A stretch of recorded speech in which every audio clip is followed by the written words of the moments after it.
tubahaye ikaze. Uyu munsi turagaruka ku mateka ya Pasiteri Ezra Mpyisi. Ezra Mpyisi yavutse mu mwaka w'igihumbi kimwe magana cyenda makumyabiri na kabiri, avukira ku Gishyike cya Nkobwa hafi y'i Nyanza. I Nyanza icyo gihe yari umurwa mukuru w'u Rwanda ku gihe cy'abami.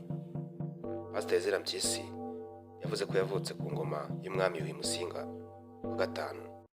Pasiteri Ezra Mpyisi yavugaga ko atazi neza itariki yavukiyeho, kuko muri icyo gihe babaraga iminsi bagendeye ku bihe cyangwa se ibikorwa birimo muri iyo minsi.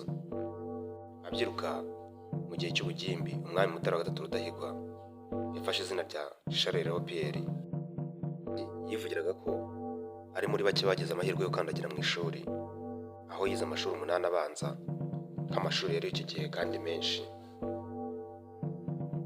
Pasiteri Ezra Mpyisi yaje gukomereza amashuri ye yisumbuye muri Zimbabwe y'Abadivantisite yitwa Sorosi, akura impamyabumenyi ya teoloji ibijyanye na Bibiliya. Mu 1944 Pasiteri Ezra Mpyisi yavuye mu cyiciro cy'ingaragu ajya mu cyiciro cy'abubatsi ngo. Avuga ko yashatse umudamu afite imyaka 20. Icyo gihe yari umwarimu i Nyanza. Yibarutse abana 8 barimo abahungu 7 n'umukobwa umwe. Ariko ku mugore wa mbere waje kwitaba Imana, avuga ko baje kubyarana umwana umwe aza gushaka uwa kabiri. Pasiteri Ezra Mpyisi yari afite abuzukuru 15 n'abuzukuruza 2. Mu mwaka w'igihumbi kimwe magana cyenda 1959, nyuma yo gutanga k'umwami, Pasiteri Ezra Mpyisi yarahunze akomeza gukora imirimo ijyanye n'itorero ry'Abadivantisite aho yahungiye. Yagiye yubakisha amashuri akigisha Bibiliya mu bihugu bitandukanye nk'u Burundi ndetse no mu gihugu cya Repubulika Iharanira Demokarasi ya Kongo.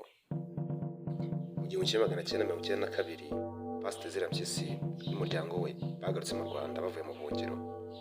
Mu 1996 yatangije kaminuza yigenga y'Abadivantisite umunsi wa 7, nyuma atangiza ishuri rya Bibiliya riherereye i Nyamirambo. Pasiteri Mpyisi yivugiye ko yabaye umwiru umwami Mutara wa gatatu Rudahigwa ndetse n'uwamusimbuye Kigeli wa gatanu Ndahindurwa.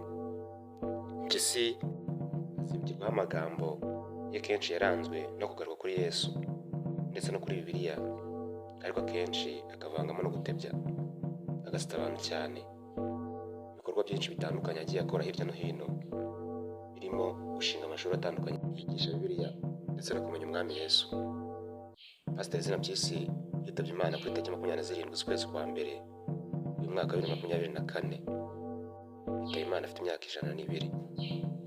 Bikekwa ko ari pasiteri wari ukuze kurusha abandi bose mu Rwanda. Tumwifurize iruhuko ridashira ndetse tunihanganisha umuryango we wose aho uri hose hirya no hino ku isi.